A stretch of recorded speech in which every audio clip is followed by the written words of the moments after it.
शंकर की प्रार्थना करने के बाद शंकर जी के इष्ट कौन है? राम जी। क्योंकि भगवान शंकर पहले ही बोल दिए कि सोई मम इष्ट देव रघुवीरा। शंकर जी से अगर आप डायरेक्ट कोई बात कहो तो कभी नहीं सुनेंगे। बोले क्यों? कि लागी समाधि अखंड अपारा। शंकर जी और हनुमान जी संसार में ये दो देवता हैं जो कभी भी खाली नहीं मिलेंगे। अगर कोई कहे हम हनुमान जी से बात करते हैं तो उसको मूर्ख ही समझिएगा। हनुमान जी कभी भी किसी से बात नहीं करते। कैसे बात करेंगे? हनुमान जी की एक शास्त्र है जिसको बोलते हैं हनुमंत कथा। एक शास्त्र आता है उसको हनुमत पद्मोद्धार बोलते हैं। उसमें हनुमान जी ने एक बात कहा है। जब जामवन जी ने हनुमान जी से एक बात पूछा कि आपके भगत कहते हैं हम हनुमान जी से बात करते हैं। हनुमान जी बोले वे सच हैं, वे मूर्ख हैं, वे धूर्त हैं। अरे इतना ज्ञान नहीं है कि श्वास श्वास में राम चले, जिसकी हर सांस सांस में राम राम राम चलता है।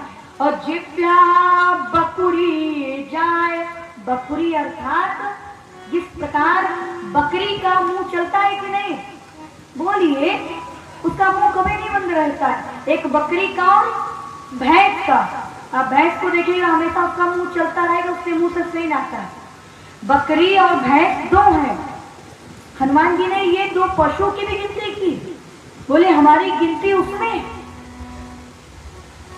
जब इस जिह्वा से 24 घंटे हर सांस सांस में तुम पुनि राम राम दिन राति, रात और दिन, और बीच में ऐसा कोई समय नहीं है जिस दिन हनुमान जी और भगवान शंकर का मुंह बंद होता है। एक पल भी नहीं मुंह बंद होता है। इनका अगर श्वास भी अगर इनकी चलती है तो श्वास में राम राम राम। जब ये राम राम चलेगा तो भैया आप ही बताओ क्या कोई भगत हनुमान जी से बात कर पाएगा? और अगर बोलेगा भी तो भगवान जवाब ही नहीं देंगे, क्योंकि भगवान का मुंह खाली नहीं। इसी प्रकार भगवान शंकर लागी समाधि अखंड अपाजा। भगवान शंकर 24 घंटा अपनी समाधि में रहते हैं। बोले कब जगते हैं? बोले जहां जहां कि कलयुग में हरि राम कथा। जब कलिकाल में राम जी की कथा प्रारंभ होती है, भगवान शंकर का नेत्र खुलता है, फिर क्या करते हैं कि कलयुग में हरि राम कथा और त्रिभुवन सुनने जाए।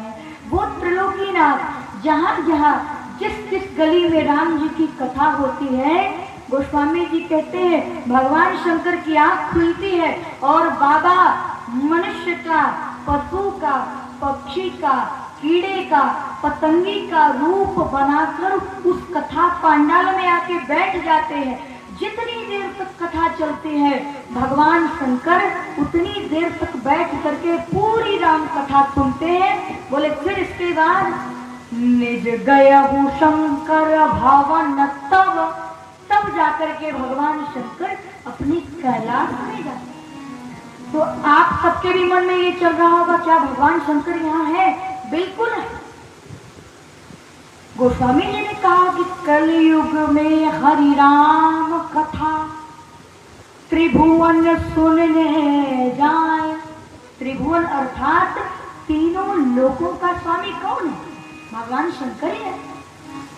और वो भी श्रावण और पुरुषोत्तम मास में यदि राम जी की कथा हो रही है तो भगवान शंकर एक पल के लिए भी कैलाश नहीं जाते। बोले क्यों? बोले 7 दिन तक क्या यही रहेंगे? बिल्कुल 7 दिन तक के लिए नहीं। ये कहिए 1 घंटे में यदि 24 घंटे का वो जो प्रहर होता है तो इस 7 दिन में जितने भी घंटे होते होंगे भगवान शंकर इतने देव स्थान से दूर जाता है कि राम जी की कथा यदि सुनने आओ तो अपने लिए कल्याण की भावना मांगो, अपने परिवार के लिए मांगो, लेकिन कभी किसी के लिए बुरा मत मांगो। यदि आपने किसी के लिए बुरा मांगा तो वो आपके ही साथ हो जाएगा, क्योंकि परमात्मा का काम है देना, वो लेता नहीं।